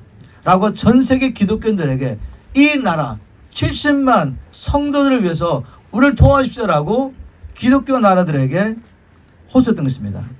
그 당시 속에 많은 지도자들과 전 세계 기독교인들은 한국에서 있었던 놀라운 부흥에 대해서, 그리고 한국이 아시아와 전 세계 복음을 비출 동방의 등불하는 사람들의 이야기를 듣고 한국을 주목했었습니다. 그래서 이승만 대통령이 기독교 성도들에게, 세계 있는 기독교 성도들에게 외쳤을 때 기독교 나라들, 대부분의 기독교 나라들이 이렇게 68개 나라들이 와서 물자와 군사와 자기 젊은이들의 생명을 바쳐서 이 나라를 지켜준 것입니다. 그래야 기독교만이 이 나라를 구할 수 있는 유일한 소망이다 라고 믿었던 믿음의 선진들의 신념이 역사 가운데 이렇게 성취되었습니다. 아멘. 기독교가 나라 안 했다면 우리 망했다는 말입니다, 여러분. 아멘. 이승만 대통령이 기독교 나라라고, 이 나라는 기독교 나라라고 믿고 외치지 않았다면 우리 적화될 수 있다는 거죠. 21세기에도 지금도 이 민족과 이 나라를 구원할 수 있는 유일한 소망은 기독교이며 교회에게 부어주실 하나님의 부흥뿐입니다. 이걸 붙잡으셔야 돼요. 아멘. 제가 마무리하면서 지금 이제 우리 적용하는 시간을 좀 가졌으면 좋겠습니다. 우리 민족을 향하신 하나님의 계획은 반드시 이루어집니다. 믿습니까? 아멘. 그래서 저도 지금 은퇴할 나이에 다시 한국에 들어옵니다. 왜요? 이 비전을 봤기 때문에. 우리 교회 성도들에게도 죄송합니다라고 말했습니다. 우리 교회 성도들은 목사님, 우리가 갈 교회가 없습니다. 은퇴하실 때까지라도, 아니면은 한국에 거처가 생길 때까지라도 우리를 섬겨주십시오. 우리를 목회하라고 부탁했죠. 근데 주님께서 말씀하셨기 때문에 올해까지 제가 사역하고 떠난다는 이야기했습니다. 떠날 때는 우리를 불러주신 하나님의 부르심을 아는지라 우리 성도들도 축복하며 우리를 파송해 주었습니다. 그래서 제가 왜 이 나이에 이 한국으로 들어온지 아시겠습니까? 이 민족, 이 나라에서 하나님의 계획을 믿기 때문에. 아멘. 여러분 믿으시면 행동하셔야 돼요. 아멘. 아무것도 보이지 않아도 제가 여기서 살 수 있는 모든 준비가 됐다고 들으신 줄 아십니까? 우리 교회 성도들 깜짝 놀랐다니까요. 아무것도 준비되어 않는데 그냥 내려놓고 들어가는 거 보면서. 왜냐하면 주님께서 이런 놀라운 교회를 가지고 일하시기 때문에 저는 기다리고 있었습니다. 주님 언제입니까? 지금이다라고 말했습니다. 근데 지금부터 사실 이 나라 이 민족이 어려움을 겪을 수 있습니다. 왜냐하면 이 나라가 새로워지지 않고는 기독교 통일 한국을 이룰 수 없습니다. 아멘. 지금 조선 말기의 그 정부만큼이나 지금 부정표가 얼마나 이 땅과 그리고 저기 북한에 보면 얼마나 거짓이 충만하고 있습니까? 여러분 이런 정권이 어떻게 새로운 기독교 나라를 이뤄서 하나님의 뜻을 집행할 수 있겠습니까? 이 나라가 돌을 던져도 이건 진리입니다, 진리. 아멘. 새롭게 돼, 새롭게. 아멘. 역사는 반복됩니다. 하나님께서 구원말의 그 어려운 상황 가운데서 하나님께서 일제 강점기일지라 그리고 또한 6.25 동란 이런 시간들 통해서 뭘 하셨습니까? 우리나라 우리 민족을 처음 밑바닥에 막 내리신 거죠. 아멘. 그 가운데 우리 믿음의 수상들은 철학기도하며 새벽기도하면서 주님 우리 잘 살게 해주십시오 이렇게 기도하지 않았습니다. 민족 복음과 세계 복음을 외친 거죠. 이게 성리 역사입니다. 아멘. 그래서 하나님께서 이 연단 가운데 우리를 새로운 나라를 세우도록 준비하셨는데 이제 또 하나님께서 어떤 방법으로 우리를 연단하시고 우리를 정결케 하시지는 우리가 알 수가 없습니다. 그러나 분명한 건 무엇입니까? 우리 어떤 고난과 어려움이 앞으로 우리 가운데 온다 할지라도 하나님의 계획은 우리를 통해 세계 복음하는 것입니다. 아멘. 우리 민족을 택하셨습니다. 아멘. 우리와 우리의 후손들을 택하셨습니다. 아멘. 그러므로 부흥을 위해서 우리가 기도해야 됩니다. 아멘. 어느 시대나 하나님은 부흥을 사모하며 간절한 마음으로 부흥을 위해 기도하는 자들에게 부흥을 주십니다. 아멘. 여러분 한일 합방했기 전에 무슨 일이 있었습니까? 먼저 하나님께서 이 나라 이 민족을 통해서 하실 일이 있기 때문에 이 나라가 일본을 통해서 망하지 않고 또 6.25 동란을 쓸 때 적화되지 않도록 하나님 뭘 하셨습니까? 교회의 부흥을 하라, 부흥을. 아멘. 하나님께서 교회의 부흥을 허락하시면서 비전을 주신 거죠. 지금 이런 일이 우리에게도 필요합니다. 제가 하는 말씀을 통해서 여러분이 말씀 받을 수 있지만 결국 이걸 살아내기 위해서는 우리에게 부흥이 필요합니다. 아멘. 시대적으로 이 글로벌 비전 교회와 여러분의 가정이, 여러분의 자녀들이 쓰임 받을 수 있도록 부흥을 삼으며 기도하기를 주님으로 축복합니다. 아멘. 우리 민족이 주신 이 사명을 감당하기 위해서는 오직 성령의 능력만으로만 할 수 있기 때문에 그렇습니다. 아멘. 우리가 부흥을 위해서 기도할 뿐만 아니라 또 교회가 모이기를 힘써야 합니다. 개인적으로 부흥을 위해서 기도하고 또 모여서 힘써서 뭘 해야 됩니까? 1903년, 1907년에 부흥이 일어날 때 뭘 했냐 하면 선교사들이 사경회라는 거예요. 사경회. 제가 사경회 말씀드렸죠. 모여서 성경 말씀을 배우고 성경 말씀을 배우다 보니까 마음이 뜨거워져 가지고 그래서 나와서 전도를 합니다. 그리고 사람들 데려와서 밤에 전도 집회를 하고 뜨겁게 기도를 했던 겁니다. 이게 사경회죠. 사경회. 자, 우리가 여기서 배워야죠. 우리가 모이기를 힘써야 되겠구나. 모여서 하나님의 말씀으로 훈련을 받아야 되겠구나. 아멘. 사도행전에 보면 베드로의 복음 전파를 통해 3,000명의 주님이 돌아오고 난 다음에 그때 했던 일은 뭔가 하면 첫 번째, 사도들의 가르침에 전념. 사도들의 가르침은 성경을 열어서 복음을 가르쳐주는 거죠. 하나님께서 예수 그리스도를 통해 어떻게 하나님 나라 이루가시는지 이 구원 계획을 집에 있든지 성전에 있든지 예수가 그리스도와 전하기를 쉬지 않습니다. 이 일을 계속했던 것입니다. 이 일을 하셔야 됩니다. 모여서 말씀을 배우고 말씀을 서로 나누고 그리고 교제하며 뜻을 떼며 기도하는 일에 전념하셔야 돼요. 아멘. 우리가 말씀을 깨닫고 이 복음을 먼저 알아야 되지만 하나님께서 성령의 능력을 부어주지 않으시면 담대하게 선포할 수 없는 것이 이 복음이기 때문에. 그래서 우리가 1903년, 1907년에 부흥이 일어날 수 있도록 사람들이 하나님께 반응을 보인 것입니다. 여러분 하나님께 반응을 보이시길 주님으로 축복합니다. 아멘. 모여서 부지런히 성경을 배우시고 그리고 기도하는 데 전념하시고 이 복음을 들고 전도하는 일에 힘쓰기를 주님으로 축복합니다. 아멘. 여러분이 개인적으로 그리고 이 나라, 이 민족이 살 수 있는 유일한 길이 하나님께서 특별한 방법으로 저에게 말씀하시는 부흥뿐인 것을 여러분 믿으십니까? 아멘. 그렇다면 부흥을 위해서 기도하십시오. 아멘. 그리고 모이기를 힘쓰며 함께 모여 성경을 배우고 성령 충만을 받고 담대히 복음을 전하는 일에서 기도하는 일에 전념하시기를 주님으로 축복합니다. 아멘. 이렇게 이제 내 뜻을 버리고 나와 나의 민족 하신 주님의 뜻을 이루기 위해서 우리가 전적으로 헌신할 때 하나님은 마침내 우리에게 성령과 능력을 기름 부으시고 여러분 이 글로벌 비전 교회와 또 여러분의 가정과 여러분의 세대를 통해서 이 시대에 주께서 이루기 원하시는 세계의 복음화의 이 하나님의 계획을 이루시고 우리 주 예수 그리스도의 오실 길이 예비될 것을 믿습니다. 아멘. 저는 마지막으로 여러분에게 도전합니다.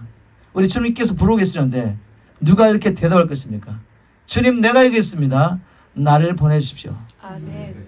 이렇게 고백하는 저와 여러분 되기를 주님으로 축복합니다. 아멘. 우리 찬양팀 나오셔가지고 우리 한번 마지막 결단 찬양하면서 기도할 때 주신 말씀 마음에 새기며 다시 한번 헌신하는 우리 글로벌 비전교회 성도 되기를 주님으로 축복합니다.